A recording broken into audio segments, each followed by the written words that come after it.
Hi everyone, I am Kumi and welcome back to... Today we will be discussing about teachings of week 5, or rather awareness of week 5, because it didn't teach me something, it made me aware of certain things that I have in my life and that are invisible limits. We set limits to ourselves.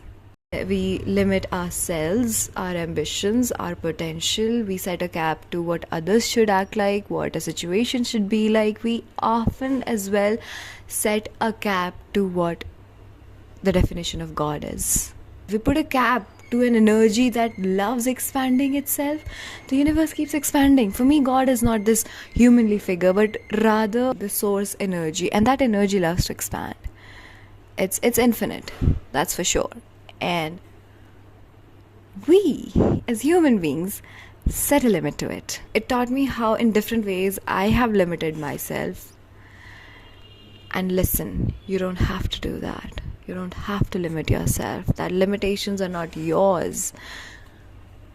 They're of the society and the fear that the society has. Learn to let the flow manifest itself where it wills, not where we will it. Most of us say this, that we believe in the flow, we believe in, going with the flow, and yet we want that flow to be maneuvered to our likes and dislikes.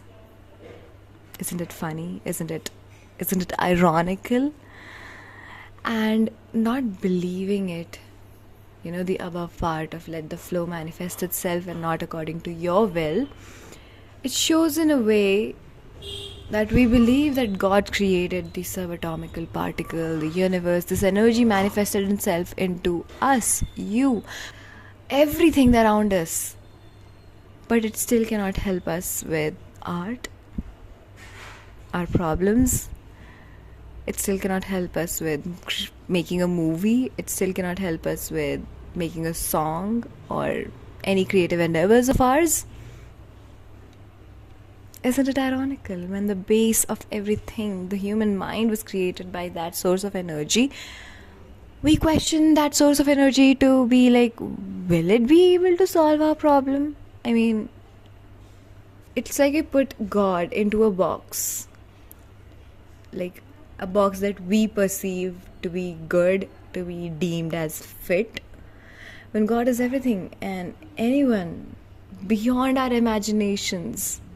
So there is this one point that says, as ideas come to us, we must remove all the limiting beliefs that we set subconsciously at it, and then take the necessary steps towards the dream.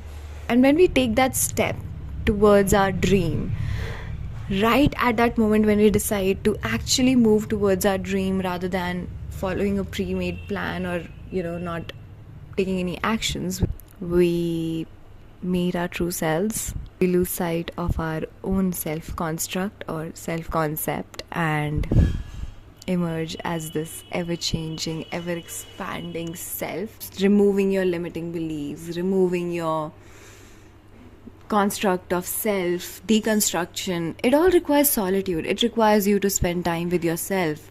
At times it might come with a backlash or a judgment of being called out as, oh, she's not too good, oh, she's just into herself, she doesn't really care what other people think, which is very wrong, and which is the society's construct of a person should be really good, a person should be really nice, whereas a person should just be true to themselves.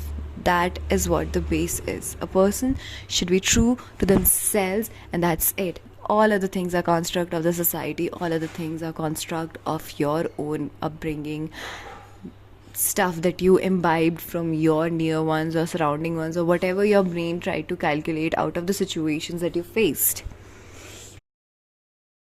If I see myself on a pedestal, I am seeing other people not on a pedestal, right?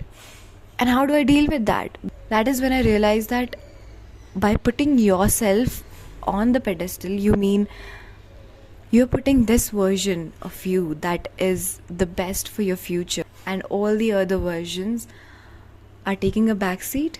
And so, creative recovery is not being superior to others, but it's rather being superior to your older versions that no longer serve you. We strive to be good and nice and unselfish and, right there for everyone, every person. And when we cross our limits, we become irritated, we become sad, we become angry, we grieve. We're no longer in that state of being happy. We're always blaming something or the other for our own downfall, because when we can't get others to leave us alone, we eventually abandon our own selves. And then we dig grounds deep enough, search the waters, move to the mountains as to where is my true essence. Tell me one thing. How can our creative self trust us when we didn't listen to it? When it was calling out, when it was saying that, oh, I want to just take rest and I don't want to go out. You sat in a crowd full of people you didn't want it to be a part of. When it said, oh, I would really want to enjoy reading this book, or I would like to draw. You said these all things were a waste of time and I should rather give my time to something that is more constructive. For others, not for myself. How do you think your artist child is going to show up when it knows that there is no safety for self to express? So, you can dig as deep as you can. But no matter how much your artist child leaves you alone, it's still within you, and there is still hope that you can bring it back. The minute you make your mental space and your physical space a place that is safe, that is secure, that is grounded, your soul will return to you. Your artist child will return to you. And it'll be as if it never left. Let me tell you, because afraid to appear selfish, we lose ourselves in the process. So be selfish, be kind.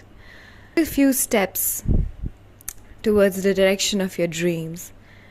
Take that leap of faith and see the universe fling open its doors for you. Trust the universe. Be curious, be courageous, remove your limits and शहर में हूँ मैं तेरे आके मुझे मिल तो ले देना ना तू कुछ मगर आके मेरा दिल तो